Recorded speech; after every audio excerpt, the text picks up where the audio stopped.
Hey friends, welcome to the Next Best Thing podcast. I'm your host, Andrea Cline-Thomas. I'm here to help you live a life that you design instead of choosing a life you think you have to settle for. Today, it's just going to be you and I. I've been having private conversations for months. And one thing that I keep being told is, in these conversations, people are like, you should really bring this to the podcast because I think it would add value, especially as it pertains to the state of the media industry right now and what's going on and really deconstructing it. And so that's what I'm going to do today. I will say as a disclaimer, I got a little bit of a bug, so I might pause here and there to kind of clear my throat. So just don't worry about that. Also, this is not going to be perfect, right? Like I have some notes. I'm recording this the night before, so just rock with me, okay? It's like one of those times, like I'm not going to hold you. We're just going to go ahead. There's some things that I really, really want to share from the bottom of my heart, honestly, to folks, especially journalists in this day and age. And I want it to be as authentic as possible. So some things I have notes on and just other things I'm just going to freestyle and we'll just see where it goes. All right. Okay. Buckle up. Okay. So, I am not a coach. Although people have told me I should be one, I'm not. I'm not a coach. I'm not comfortable with that. I'm a journalist. I'm a curator of content. And I talk about career and life transitions because that is what I am going through right now, live, in color, in person, every single day, right? And week after week, I sit down with a guest to talk about the best practices in navigating a transition, the best practices in living the life that you design so you don't have to live a life that you think you have to settle for. It's more than a slogan for me. It is, an aspiration, right? And I think it's absolutely possible, even being a woman, even being Black, even being a Black woman, right? Like, I think it is possible. I just think that for somebody like me, and I think for folks who have a more marginalized identity, it just takes a lot more strategy, but I definitely think it's possible. And so while I sit and listen to these folks, I am trying to adopt the strategies that they suggest. Although today, my cousin read me for filth and she was like, well, you talk to all these people and you're not taking the advice that they are giving. And you're going on this podcast and you're talking about it. I know I am a work in progress. Some things it's taken me a little longer to adopt than others. But I'm also giving myself a lot of credit in this transition because a lot of my instincts were spot on, which have allowed me to show up and exist in this way, in this space, and create this freedom that I couldn't even dream of because I didn't even know it was possible. So that's what I want to talk about today, is really the anatomy of a transition and what is truly needed. And especially for journalists in this moment, why you cannot take things for granted. And I'm afraid that I'm having a lot of conversations right now that are alarming to me because they lack the urgency that I believe this moment requires. So the media industry is collapsing. We're not going to sugarcoat it anymore. Like, the media industry is changing. It is evolving. No, it's collapsing right before our very eyes. Just last year, 2023, 20,000 media jobs were lost. 20,000. An estimated about 2,700 were news. By the end of January this year, more than 500 news layoffs had been initiated. Just by the end of January.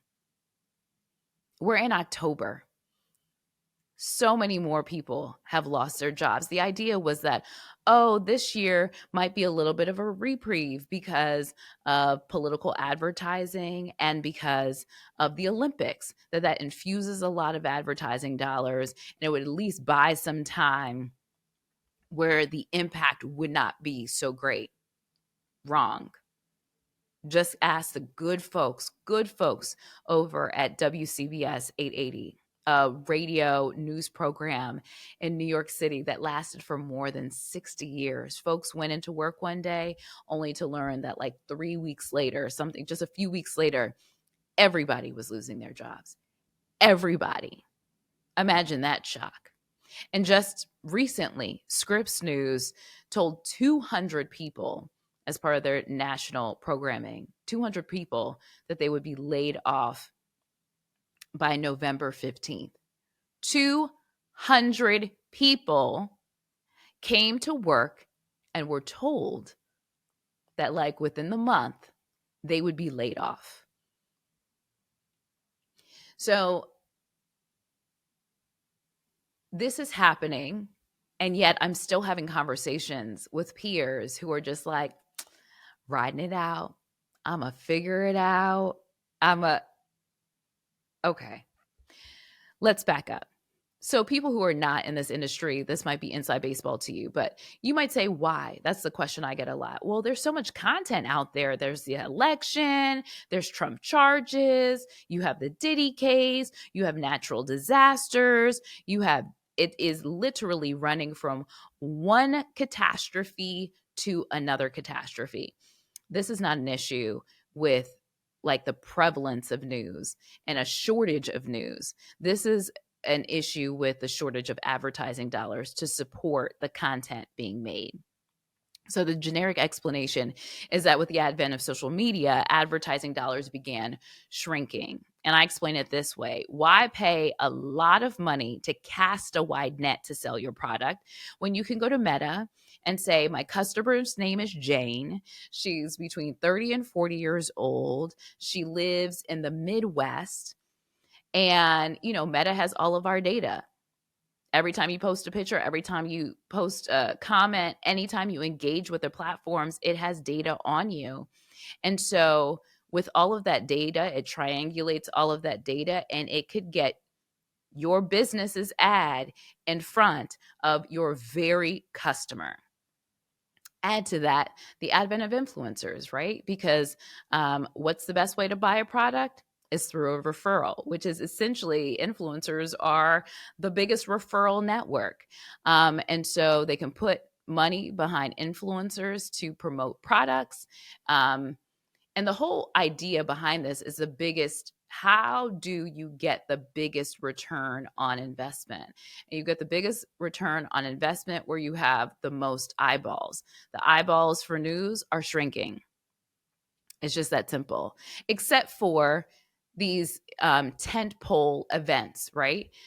So you have like on television, so not in news in particular, but on television. So you have the Super Bowls, the NCAA championship games, the Olympics, things of that nature. That's why those ads are so incredibly expensive, because you have a critical mass there. So the idea of needing to like narrow cast to find your customer, like casting a wide net in that space, is still worth it for the biggest brands to do. So, but again, the truth is that not very many people are watching the news anymore. Also, another issue within the industry that's talked about far less is how the industry failed to embrace technology. Instead of being early adopters to new platforms, instead of creating a more genuine feedback loop with their customers, with their viewers, with their audience, to curate content that the audience wanted and the audience cared about, they just did what they wanted to do. You had a homogenous group of people telling folks what the news of the day is. It's a very subjective process, right?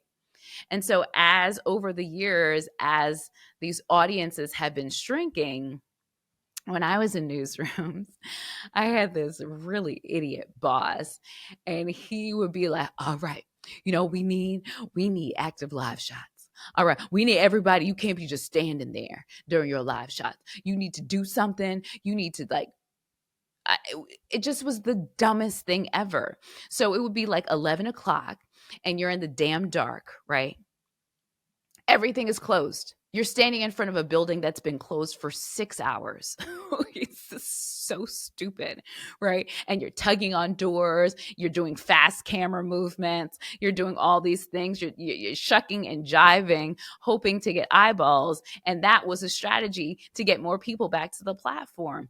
The strategy has been, oh, let's change our set, let's change our graphics, but it's the same old, the same homogenous group of people using homogenous practices to tell people what the news is and not listening to the customer, which is like the biggest fail in business, is not listening to the customer and what the customer cares about, right? So it's just wild. So like it's just poor business practices all around. And now everybody is paying for it. So, okay, what's the point of all of this? The point is that while all this crumbling is happening, so many journalists are so woefully unprepared for this moment. I have to beg some of my friends to start taking LinkedIn more seriously. And still, so many people feel like A, it either won't happen to them, or B, if it does, they'll just figure it out. Both are not strategies. Again, both are not strategies, not in today's market. Let me tell you something about journalists. This is what I love about journalists, but also this is something that's going to be an amazing barrier.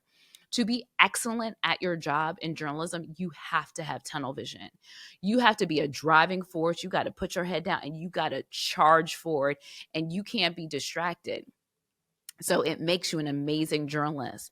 But what it does, it makes you woefully unprepared for the world that you're in, that you don't even realize that you are a part of. And it sounds like, it sounds very conflicting, because the role of the journalist is to be an observer of the world. But there is a whole system that journalists are just not privy to, and they don't even recognize they're not privy to it. I did not recognize I was not privy to it. And that's why I'm coming back now that I'm on the other side to say, hey, hey, hey, hello, hello, hello, are you there? Hello? There is a lot that you are not privy to. There is a lot that you are not exposed to. There are systems and processes and decorum that you have never experienced before. There are technologies that are commonplace that news just never adopted. And so if you are looking to transition, which many people will be forced to, you got to have a strategy, a proven strategy. Figure it out ain't it. And you might be like, well, you say you figured it out. Let's run that back a little bit. And this is where I'm going off script. So we're going to see where this goes. So here's the thing. So I started planning for my transition. I always say, in a job that I loved, in a city that I loved, working with people that I loved. It did not come from a hardship place. It came from a realistic place. I saw Ann Curry being embarrassed on the Today Show. And now we know the situation with Matt Lauer, but then we didn't know all the details. But I remember sitting there and taking off my rose-colored glasses. And I said, if it could happen to Ann, it could happen to me. And that's when I started thinking, if I had that fate, if it ever was, because Ann was a gold standard. Ann was what any journalist should want to be. She was smarter than everybody. She didn't have to be peppy to be effective. She asked the tough questions. She was always prepared. She was warm. She was kind. She was well liked. And look at what happened. And I was infuriated. So that was one main thing that happened, where I started asking myself different questions. Everything with me starts with a question. And then I started seeing the MMJ's, multimedia journalist, meaning that you shoot, write, and edit all of your stories. That being introduced to in bigger markets, and I was like, I'm not going to be grown shooting my own stuff. Now there are plenty of people who might listen who do that, and you love it, amazing. I did not want to do that, and they tried it in New York. They actually tried it in New York, and I was like, if I have to do this again, I'm quitting. And so at the very beginning, I was like, I would love to be a journalist, a television journalist forever. But if I'm not, what else can I do? And that precipitated a number of things that I did. And I wouldn't have even called it a strategy at that time. I just was like, followed my curiosity. So I said, oh, well, people get paid to speak. From what I understand, I'm really uncomfortable with that. So I leveraged my position to speak more. And I was in church basements. I was in hole in the wall halls, doing sorority breakfasts, doing nonprofit events, doing bigger chamber of commerce events, doing the more and more that I did it, the more and more that I got better at it and more comfortable with it.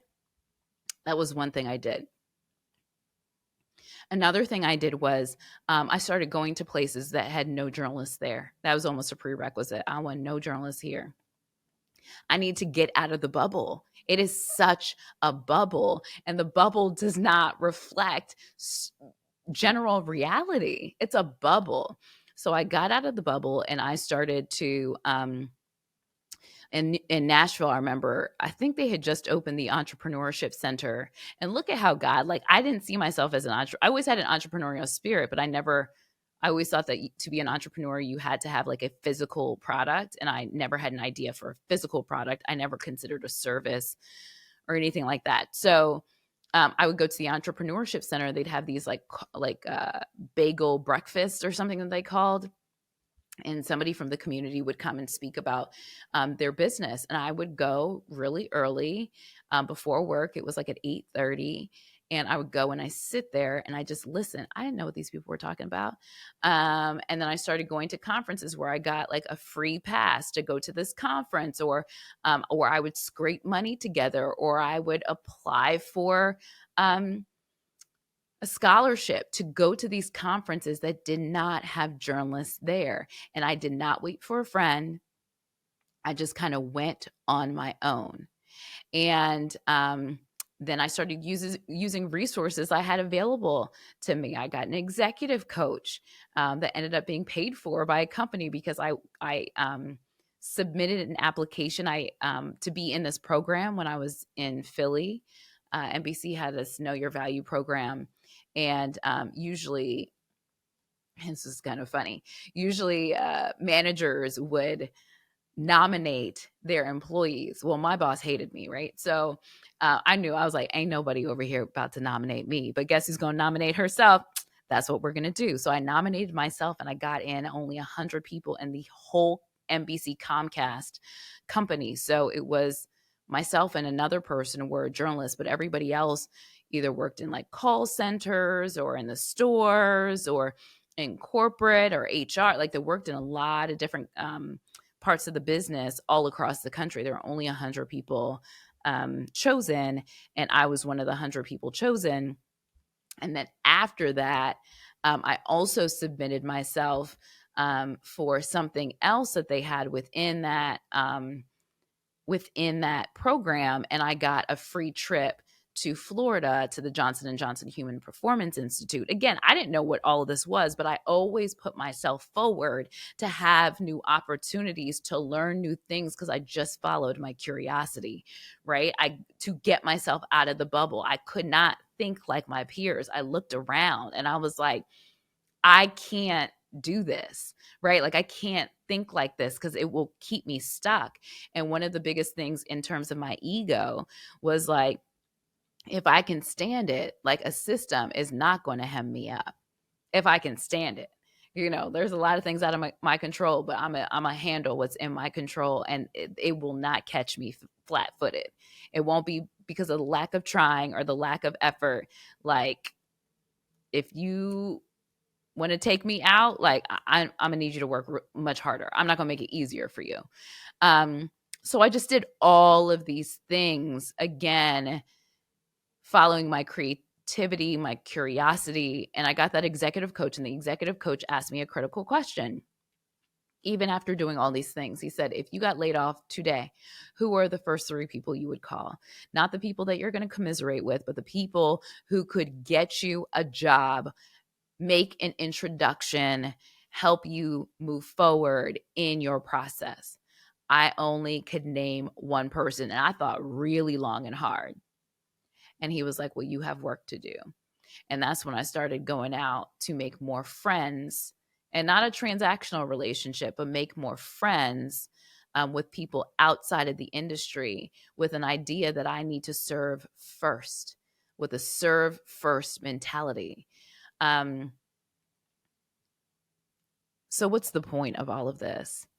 Through the Rewrite, a community that I founded for journalists and storytellers looking to reinvent their careers in the face of the instability, I have the privilege of partnering with folks on their journeys as they're navigating and contemplating what's next in their careers.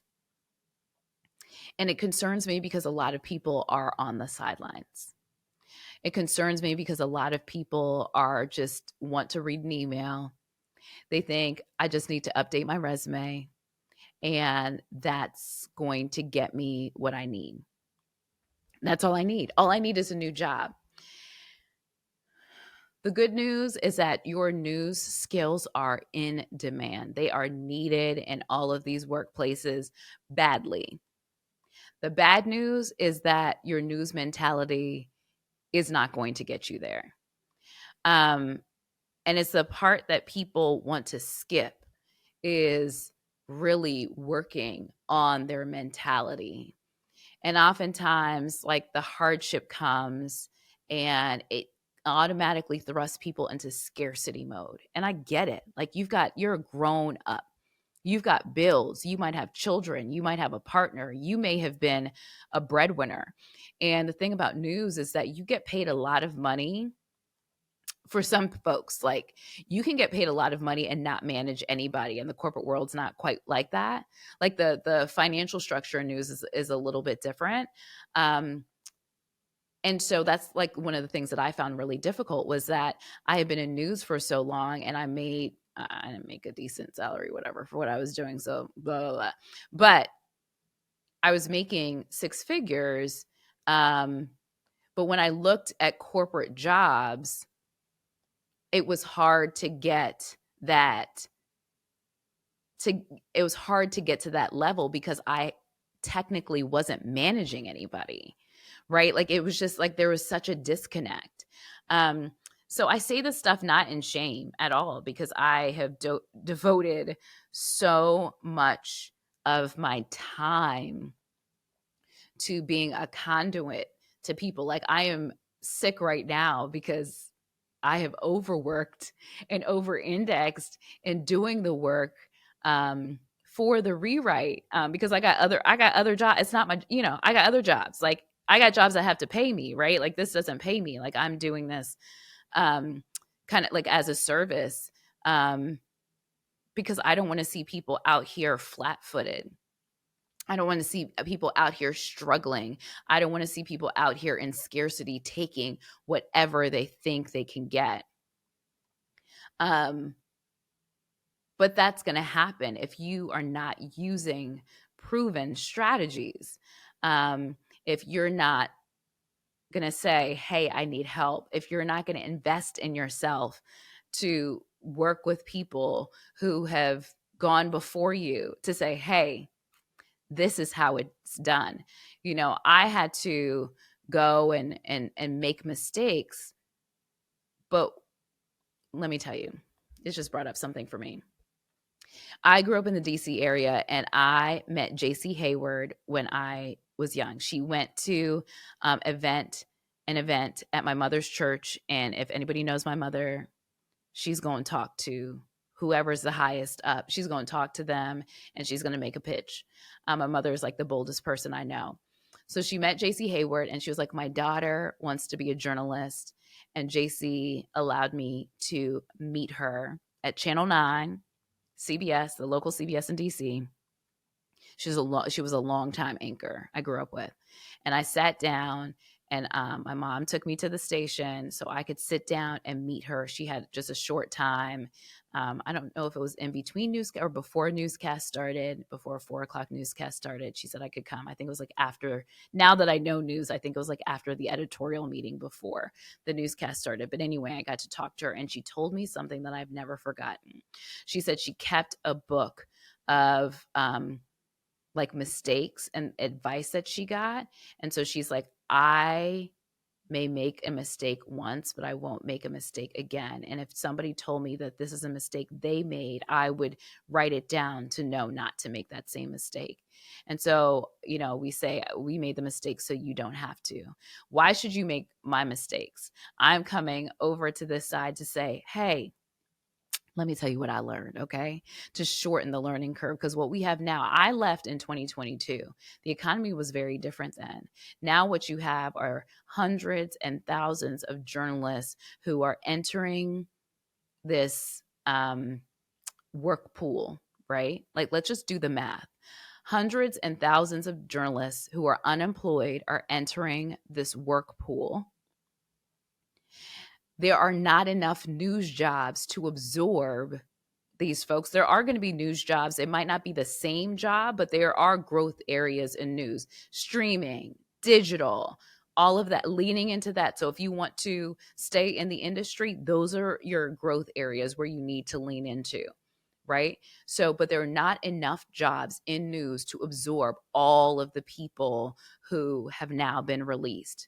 So that means a majority of people are going to have to transfer their skills to new industries that they're not even privy to. And yet again, they just think, I just need to change my resume and figure it out. And I'm just here to say it doesn't work that way. It can, but you are just giving yourself a steeper hill to climb. So that's why I created the rewrite, which takes a holistic 360-degree view of your transition. We're not just here to get you a new job, okay? Because the way the economy is set up, this is a forever process. The rewrite, the next best thing, is a forever process. Even beyond the news, companies are letting people go. So if you're in a company 2 years, you should always have the short-term mindset. I'll be here for 2 years and then I'll go somewhere else. 2 years and then I'll go somewhere else. Job hopping is the norm, not the exception. So it's not like, oh, I'm going to get one job and then I got to stay there forever. No. Chances are you might get laid off again, or chances are that you can be on the cutting edge, and to get more money and to have upward mobility, you got to hop. So what we do is that we try to help people reframe how they're looking at their careers in very specific ways and create practices that they can use over and over and over again. Our goal is not to just get you your next job. Our goal is for you to create more options in your life, because when you have options, then you have leverage. When you have options, then you have leverage. You don't have to take when people give you crumbs, because you got options. When people lowball you, you don't have to take it, because you have options and you're not in survival mode and you're not in scarcity. And the time to start creating those options are now. Not when you're pulled into your boss's office, not when you're having a meeting with HR. It's right now. I told you that I started my practice 10 years, 10 years before I jumped, little by little. Now folks don't have, you don't have 10 years. You got to do it right now. Right now, today, yesterday, right now. And that's what we do with the rewrite. We have, there are a few ways you can engage with us. You can just read the emails, Read the emails, okay? You can read the emails. The emails are chock full of information, and you can kind of figure out how to apply it. That works. We have webinars with forever journalists who have transitioned. You can glean something from their stories. You can stay on our email list, and you'll be notified when we have a webinar. We have a course. And that's the best way to engage with us, because it's an intensive 4-week process where we have partnered with experts, paid experts, to talk about everything from your mental health to a career assessment. Because the number one question that we get is, how do my skills even transfer, and where do they transfer? We answer both questions robustly for you.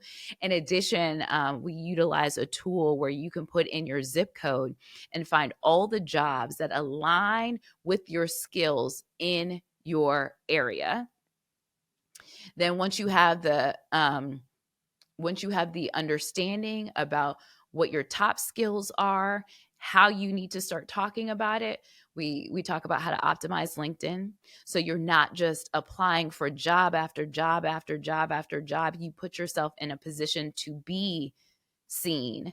You put yourself in a position to be where people can find you, where recruiters can find you. We talk about storytelling on LinkedIn. Y'all, if you don't have a LinkedIn page, I mean, come on. Like, I mean, come on. You have to have a LinkedIn page, and you have to post. Period. Like, that's just the world that we live in.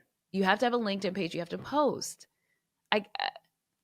Just once a week. If you post once a week, and it's not saying, journalists often say, like, look at the story I worked on. Don't know. Nobody knows. Nobody cares. They know what that story is. The story's old by the time you're posting on LinkedIn. People are not going to LinkedIn to find new stories, to find out news in that way. What they want to know is, how did you add value? You're not speaking to your viewers and your readers on LinkedIn. You're speaking to your business partners. You are speaking to your next manager. You are speaking to, it's a different audience. Think about that. It's a different audience. So what they want to know is not just what's the end product. They want to know, how did you add value? Tell us an interesting story about this. How did you put this together? What was your role in its success? What were the metrics of its success? That's what you need to tell us. Not just like, here's a story I did. I see so many journalists doing that. It's not the most effective thing, especially when the goal is for you to be on the market to get a new opportunity, because folks don't know what you do. So yes, you have to be on LinkedIn. We talk about LinkedIn optimization, and then we have a recruiter come to look at your resume. The recruiter is not with news, which is perfect, because he, in our first cohort, would look at resumes and be like, I don't know what that means, because there's so much jargon that, like, what's important in the news hierarchy, nobody understands. No one gets. No one understands. They may consume the product, but they don't know what you're talking about. And if they don't know what you're talking about, like, they're not going to stop and think, because they've got hundreds more resumes to look at. So you can't make the hiring manager have to do work and have to have a hard time envisioning you in the role. You have to paint a picture with your resume, with your with everything, with your online persona. You have to paint a picture at how valuable you will be in that space. And look, journalism doesn't teach us how to talk about ourselves. It's not your fault. It's not your fault. They say make everything about everybody else. The hardest story to tell is your own. It's the hardest story to tell is your own. But you need to get the reps in, and you need to start getting those reps in today, because the industry is collapsing. And I don't want to be alarmist, but the lack of urgency is something that folks will pay for, because let me tell you what happens. People try to figure it out. They try to figure it out. And then the severance runs out, and then the hope runs out, and then the scarcity ramps up, and then they're just taking whatever they can get. When you're in that space, of just taking what I've been in that space before. When you're in that space of taking whatever you get, you have no leverage. You have no leverage, and you're not running towards something that you love. You're just doing it. And chances are you're not going to enjoy what's on the other side. So you're going to continue to be miserable. Take a beat. Let us help you to craft a plan. Put in some elbow grease. And when you work the plan works. You just need to be able to buy yourself some time to work the plan so the plan can work.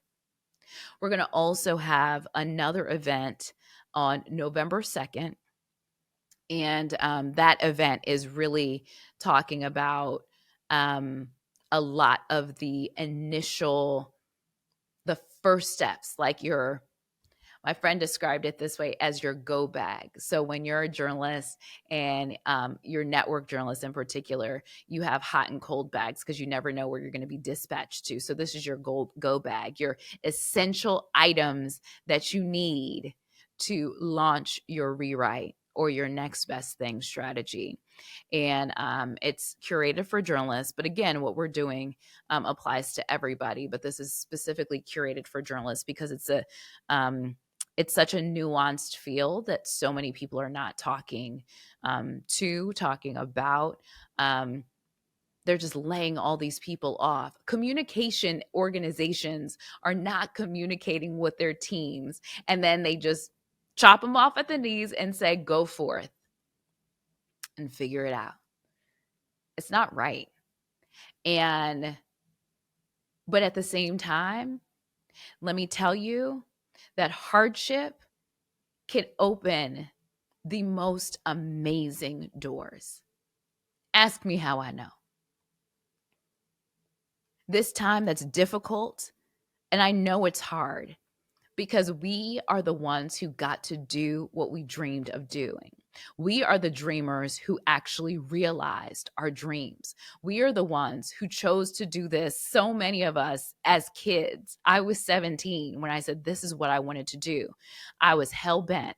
I put my blinders on. I sacrificed everything and I got it done.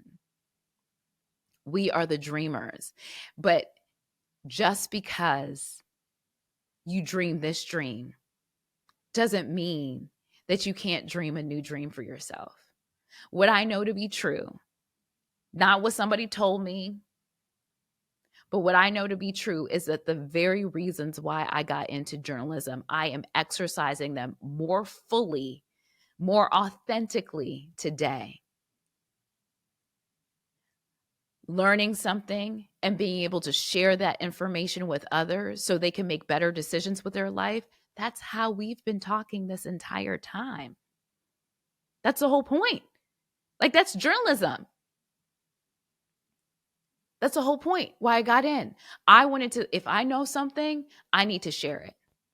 I knew something about transitions, that I was on this other side, and nobody told me that they speak differently. They speak a whole different language. There's a whole different decorum. There are technologies that are real basic. Like, I didn't know how to use Google Docs, Google Sheets. I had never used Slack. I didn't know the decorum around it. I don't really like Slack. All the dings and so I don't like it. Simple things like calendar invites. Every time I'm talking to a journalist and I do a calendar invite, they never accept it. They never accept it because it's just not within the system. But in business, you don't have a meeting without a calendar invite. Learning so much about AI and meeting summaries and all that's like, they speak differently. Corporate Aaron goes viral because that's how they talk. The manager of McManager Logistics, like, that's how they talk. I was like, why would they use all these words to say very basic things? It's a whole different language. And if you can't speak their language, they're not going to translate it for you. You need to be the translator. You need to know how to speak their language. I'm going to actually help you. I'm going to be the translator for you. That's my role. That's my role. But again, to wrapping your mind around doing journalism differently The amazing thing is that the digital economy has happened in all of these years that we have been grinding it out in the business. I am a producer of a YouTube series, 2 of them now. I'm still creating content. I have this podcast. I'm doing live events, journalism live events. Like, that's how I make my money. So yes, I'm transferring my skills to something different, but I'm also transferring my skills to something that I've done before with just different people who are actually more creative and stretch me when it comes to creativity and stretch me out of my rigid box that journalism put me in. All this change doesn't have to be bad. It actually could be amazing. It could actually free you. It could actually teach you something about yourself that you did not know because you are under the thumb of a very rigid system. Journalism isn't going to vanish. It will always be there. We need it, but it can no longer exist in the rigid, homogeneous ways that it has. It needs to include more people, more genuinely, and the structures up top need to change. So I think for that to happen, there has to be a complete dismantling before it's built back up again. And in the meantime, you don't have to be screwed. You don't have to be screwed. You can develop more skills. And if your desire is to be in that forever, you can always hop back in. But protect yourself. Save yourself. You have sacrificed a lot. Your family is sacrificing a lot. And you don't have to have all that sacrifice to continue making an impact. You just don't. You don't have a binary choice. There are plenty of choices out there. News has you thinking scarcely. That's how they operate. They operate in scarcity. That's not how the world needs to operate. You are not in scarcity. There is abundance, but you need a strategy. The rewrite can help you. If you're interested, I'm going to put all the links in the show notes. Hit me up on social media, DM me. We can hop on a call. I'd love to share more. But if there's anything that you take away from this, whether you're in news or not, is that with a strategy, I believe everything is possible. It might not happen tomorrow. You might need to do some things to buy yourself time, but creating a strategy and working that plan, and that plan will eventually work for you. I know that to be true. I know that to be true. Thanks for hanging with me, and I will see you again next week. All right, subscribe, all the good things. I appreciate you. All right, until next time. Thanks for listening to The Next Best Thing with Andrea Cline-Thomas, a Mountain Court Media production. The music was written, recorded, and produced by Gavin Casey, also known as Dark Purple. Now, if you like what you heard, please subscribe, give us a 5-star rating, and write a comment on your favorite podcast platform. And don't forget to share it with friends. I hope this episode helps you on your journey. See you next time.